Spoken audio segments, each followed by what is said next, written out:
Hello नमस्ते and जय Shri Krishna friends, कैसे हो आप सभी। आई होप आप सभी बढ़िया होंगे, स्वस्थ होंगे, मस्त होंगे। तो आज का ब्लॉग वहीं से स्टार्ट हो रहा है जहाँ से कल का फिनिश हुआ था। तो उस घर की सारे क्लीनिंग के कामकाज है जो पूरे हो चुके हैं और अब मैं लग गई हूँ फिर से नहा धोकर बाकी के कामों में। तो कपड़े मशीन में डाले थे, आज हाथों से वॉश नहीं किए हैं, उनको जाकर लेकर सुखा के आ जाऊंगी। क्योंकि ना मेरा एक प्रॉब्लम है कि मैं ना कपड़े सुखाने कभी कभार ना टाल देती हूँ और उसी चक्कर में ना मैं भूल जाती हूँ। तो जब भी मैं कपड़े धोती हूँ ना, सीधा एक बारी याद ही रख लेती हूँ, नहा धो के सीधा मुझे पूजा पाठ करके जो भी काम है वो सीधे कपड़े सुखाने का करना है। नहीं तो फिर रह जाते हैं ना, तो मुझे दोपहर में सुखाने पड़ते हैं। और आजकल इतनी कड़ी तेज़ धूप आ रही है कि 2 घंटे में तो कपड़े अच्छे से सूख के एकदम ड्राई हो जाते हैं, बिल्कुल ना फोल्ड करके आप जैसे कि कबर्ड में रख सको, बिल्कुल उस टाइप के हो जाते हैं। तो इसीलिए सुबह सुबह अगर सुखा देते हैं ना, तो सुबह की जो धूप होती है ना वो कपड़े सहन कर पाते हैं। लेकिन अगर वो आप ना सीधा दोपहर से शाम तक रखोगे तो कपड़ों के कलर भी निकल जाते हैं और बहुत ज़्यादा धूप से ना कपड़े डैमेज हो जाते हैं। अगर हम इंसानों की स्किन डैमेज हो सकती है तो फिर कपड़े तो क्या ही बातें हैं, तो वो कॉटन के ही। तो सुबह ये सारे जितने भी जार कंटेनर मैंने धोए थे वो सारे अच्छे से ड्राई हो चुके हैं। और अब घर के सारे कामों को फिनिश करके ना मैं आ गई हूँ किचन में। तो भूख बहुत ज़्यादा तेज़ लगी है, 11 साढ़े 11 जितना बज गया था। और उसके बाद मतलब कि आज ना सीधा मैंने और कुछ बनाना ही नहीं है, सीधे मैं ना आलू के पराठे ही बना दूंगी। और सबने बोल दिया था कि सब खा लेंगे। और ना आजकल मेरे घर में आलू के पराठों का ट्रेंड बहुत ज़्यादा चल रहा है, मतलब हर दूसरे तीसरे दिन पे ये आलू के पराठे बन रहे हैं। हुआ यूँ था ना, ये आज के दिन से ही स्टार्ट हुए और ये ना होली के अगले दिन वाला ब्लॉग है, जस्ट अगले दिन वाला ब्लॉग है। खूब सारे ना आज मतलब पकवान वकवान सब कुछ बनाना है। और काफ़ी ज़्यादा लेट भी हो गया था, जितना सोचा था उतना तो नहीं हो पाया था, लेकिन जितना हुआ था उतना किया है। तो बस यहाँ पे ना अभी चल रहा है लंच ब्रंच सब बोल सकते हो आप, नाश्ता इसलिए ब्रंच ही बोलते हैं। लंच और जो ब्रेकफास्ट होता है दोनों का वो होता है ना, आजकल ट्रेंड चलता है हैशटैग 2 लोगों के नाम लगा के, बिल्कुल उसी तरह से ब्रंच हो रहा है हमारा इस टाइम पे। और बच्चे भी आने ही वाले, तो वो दोनों आएंगे ना, उससे पहले मैं कुछ पराठे बना दूंगी, फिर खुद थोड़ा सा बहुत नाश्ता कर लूँगी। उसके बाद बाकी के जो है वो गर्मा गर्म उसी टाइम पे बनाऊंगी। तो अच्छे लगते हैं सुबह सुबह जब ना कड़ाके की भूख लग रही हो, इतना ज़्यादा काम करते हो, अब सुबह के 5 बजे के उठे हुए हो और घर के इतने काम करते हो, और उसके बाद तब जाके जो भूख लगती है ना वो मतलब बहुत अच्छी वाली सी होती है। हाँ, उसका एक साइड इफ़ेक्ट है कि आप ना कुछ ज़्यादा ही खा लेते हो, ओवर ईटिंग भी होने का रीज़न यही चीज़ें होती हैं। तो थोड़ा सा संभल के भी करना चाहिए। लेकिन सच बताऊँ ना, तो मुझे तो बड़ा मज़ा आता है जब बहुत अच्छे से भूख लगी हो ना, तभी कुछ मिल जाए अच्छा सा, वो भी इस तरह का आलू के पराठे हो गए, कुछ चटपटा सा, तो फिर तो बात ही क्या करनी है।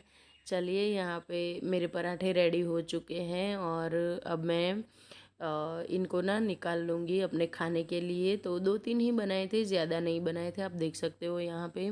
वो तो इनमें से निकाल लूँगी, एक ही निकालूंगी हाल तो, नहीं तो फिर ना मैं सभी लेके जाऊँगी। तो मुझे पता है कि मेरा ओवर ईटिंग होना बहुत ज़्यादा मतलब कि हो ही जाएगा, बहुत ज़्यादा नहीं हो ही जाएगा ओवर ईटिंग। तो इसको अवॉइड करने के लिए ना, आपका अगर ऐसा होता है ना, तो एक ट्रिप्स दूंगी यहाँ पे। सॉरी, टिप्स बहुत ज़्यादा गड़बड़ी हो रही है आज बोलने में, कि आप ना अलग से खाने को बैठो, सबके साथ मत बैठो। और अब शाम हो चुकी है, बच्चे आ चुके हैं, मेरे देवर के दोनों बच्चे आ गए हैं। Hello friends, good evening. तो आज आ चुके हैं गेस्ट और अब गेस्ट के लिए ना कुछ रेसिपी बनानी है। तो गेस्ट में आए हुए हैं मेरे देवर के दोनों बच्चे और सडनली ब्लास्ट किया है, मेरी नंद आने वाली है। तो उनका तो फिक्स था, बच्चों का कुछ फिक्स नहीं था, वो लोग आ चुके हैं और कल मेरी नंद आने वाली है। तो चलिए, सोचा कि कुछ अच्छी सी ना रेसिपी बना लेती हूँ। अभी ना बना के रेडी रखूँगी तो कल बहुत सारा टाइम मिलेगा सबके साथ स्पेंड करने के लिए। तो चलिए मेरे साथ फटाफट से बनाते हैं। सबसे पहले गुजिया, उसके बाद बनाऊँगी गुलाब जामुन और फिर देखती हूँ क्या क्या बना पाती हूँ। अच्छी अच्छी मिठाइयाँ बनाएंगे, बहुत सारा खाना खाएंगे और सबके साथ बहुत ज़्यादा एंजॉय करेंगे। चल, गेस्ट भले ही बड़े हो या छोटे हो, बच्चे हो या बड़े हो, लेकिन अगर किसी को ना स्पेशल ट्रीटमेंट मिलती है, मतलब कि स्पेशल ट्रीट मिलती है, तो बहुत ज़्यादा खुश हो जाते हैं। और जब भी मेरे देवर के बच्चे आते हैं ना, वो हमेशा मुझसे यही एक्सपेक्ट करते हैं कि मैं उनके लिए कुछ स्पेशल बनाऊंगी। इवन मैं बाज़ार भी गई होंगी ना, तो भी उन लोगों को यही लगेगा कि हाँ, मैं बाहर गई हूँ तो उनके लिए कुछ लेके आऊँगी।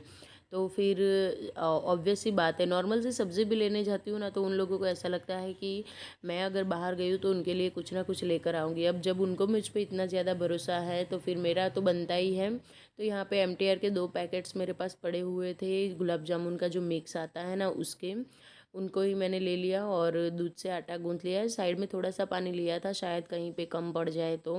लेकिन सिर्फ दूध में ही अगर हम ये वाले गुलाब जामुन का आटा गूँथते हैं ना, तो बहुत अच्छा मतलब होता है। काफ़ी ज़्यादा मेहनत लगती है, थोड़ा नॉर्मल आटे से ज़्यादा गूँथना पड़ता है। उसके बाद काफ़ी टाइम तक मैंने रेस्ट करवाया था, और फिर जाके मैं ये जो गुलाब जामुन है इसको बनाने में लगी हूँ। तो इतना करते करते ना मुझे सडनली ख्याल आ गया कि साथ के साथ घी भी चढ़ा ही देती हूँ। तो यहाँ पे सासू माँ ने खूब सारा आज घी, 2 किलो जितना घी भेजा हुआ है, तो घी में ही गुलाब जामुन बनाऊँगी मैं। देसी घी में बहुत ज़्यादा टेस्टी लगते हैं। मैं कभी भी ऑयल में फ्राई नहीं करती हूँ गुलाब जामुन को, हमेशा देसी घी में ही करती हूँ। हाँ, थोड़े से हैवी हो जाते हैं, दूध में आटा गूँथता है, घी में इनको फ्राई किया जाता है। उसके बाद फिर बहुत ज़्यादा चीज़ें मतलब हो जाती है, तो चाशनी वाशनी तो बहुत ज़्यादा हैवी हो जाते हैं, लेकिन कोई नहीं, त्योहारों पे चलता है कभी कभार। और बच्चे भी आए हुए हैं, तो सब लोगों के हाथ में इतने ज़्यादा नहीं आएंगे। और लगभग ना मेरे 1/4 किलो जितने बन जाएंगे ये, क्योंकि आटा काफ़ी ज़्यादा, आटा नहीं मिक्स बोलेंगे गुलाब जामुन का जो था वो काफ़ी ज़्यादा था। तो यहाँ पे ना एक तरफ मैं घी में इनको फ्राई करते जा रही हूँ, एक बैच फ्राई होगा तब तक मैं दूसरे बैच के जो ये गुलाब जामुन है उन्हें हाथों से अच्छे से बना लूँगी। बिल्कुल ना, थोड़ा आटा प्रेस करते हैं, फिर इसको लोई बनाते हैं ना, तो बहुत अच्छे से गुलाब जामुन बनते हैं, बिल्कुल भी फटते नहीं हैं। और खाने में तो टेस्टी बनते ही है, क्योंकि इसमें सब कुछ, सारी कुछ चीज़ें आ ही जाती हैं, हमें और कुछ करना नहीं होता है। तो ये ना एक प्रीमिक्स वाला ना मुझे बहुत अच्छा लगता है। नहीं तो फिर इसमें खोया लाओ, मावा डालो, ये सब, ये करो वो करो, बहुत ज़्यादा झंझट हो जाते हैं। उससे तो मुझे ये चीज़ बहुत बढ़िया लगती है, और टेस्ट में भी कोई फ़र्क नहीं पड़ता है। और लॉकडाउन में तो न जाने किस किस चीज़ के हम लोगों ने ना गुलाब जामुन बनाए। और ये देखिए मेरी जल्दी का नतीजा, मैं ना भूल जाती हूँ कभी कभी चीज़ों को। तो मैं यहाँ पे चाशनी बनाना भूल गई थी, तो मैंने इस टाइम पे ना चाशनी, मुझे सडनली याद आ गया, वो अच्छा हुआ, नहीं तो फिर बहुत ज़्यादा टाइम लग जाता चाशनी को पकने में। और गुलाब जामुन भी मतलब जो एक रेगुलर मेथड होता है ना, वो फॉलो नहीं हो पाता। तो बस साइड में मैंने चाशनी भी बनाने के लिए रख दी है। एक तरफ गुलाब जामुन के जो वो है वो बन चुके हैं कच्चे से, और दूसरी तरफ जो फ्राई होना है वो पूरा ऑलमोस्ट एक बैच फ्राई हो चुका है। तो यहाँ पे मैंने 1 गिलास पूरा और 1 गिलास में थोड़ा सा पानी डाला था, तो उसके अकॉर्डिंग 1.5 गिलास मैंने यहाँ पे चीनी डाली है। लेकिन मुझे पता है ये कम ही पड़ने वाली है, तो फिर से मुझे चीनी डालनी पड़ेगी। लेकिन देखती हूँ अगर हो जाता है तो। यहाँ पे मैं बिल्कुल भी एक तार की चाशनी बनाने की वो सोच में नहीं हूँ। मुझे जितने तार कम हो गए चलेगा, बस बच्चों को मिठास आनी चाहिए गुलाब जामुन में, नहीं तो तार के चक्कर में बहुत ज़्यादा चीनी हो जाएगी और काफ़ी ज़्यादा हैवी हो जाएगा। अब जब सब लोग आए हैं तो बच्चों को भी मना नहीं कर सकते, अंशु खा लेगा, और बहुत ज़्यादा चीनी वाला खाएगा तो आप लोगों को पता है थोड़ा सा उसको प्रॉब्लम हो जाता है। तो अंशु को देखते हुए ही मैं थोड़े से लिमिटेड बना रही हूँ चाशनी के तार को। और मुझे बनानी थी गुजिया भी, लेकिन कुछ रीज़न की वजह से नहीं बना पाई थी मैं, तो सोच रही थी बाद में बना लूँगी लास्ट। चलिए, इतने में पानी का भी टाइम हो गया था, तो पानी में अभी इस टाइम पे ही आरओ मैंने स्टार्ट किया है। 2 टाइम आजकल तो मटका भरना हो जाता है हमारा, और अब तो पब्लिक भी बढ़ गई है, तो पानी भी ज़्यादा यूज़ होगा। सच बताऊँ ना, तो 2 से 3 घंटों में इन लोगों ने ना पूरा मटका ख़त्म कर दिया था सभी ने मिल के। थोड़ी सी मेरी आवाज़ ना इस टाइम तक हैवी है, मतलब थोड़ा गला ख़राब हो रहा है।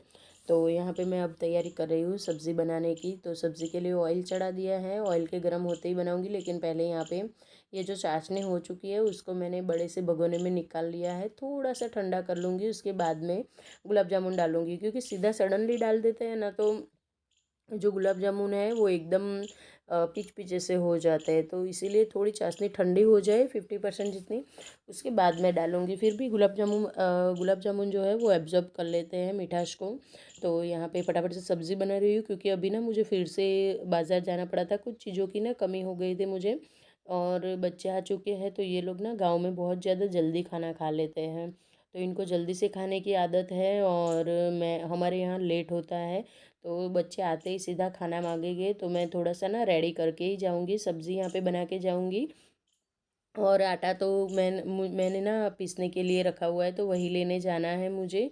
इस बार ना घर पे नहीं पीसा है, एक साथ में ही 10-15 किलो मैं पिसवा लूँगी, तो ना महीने भर चल जाता है अच्छे से।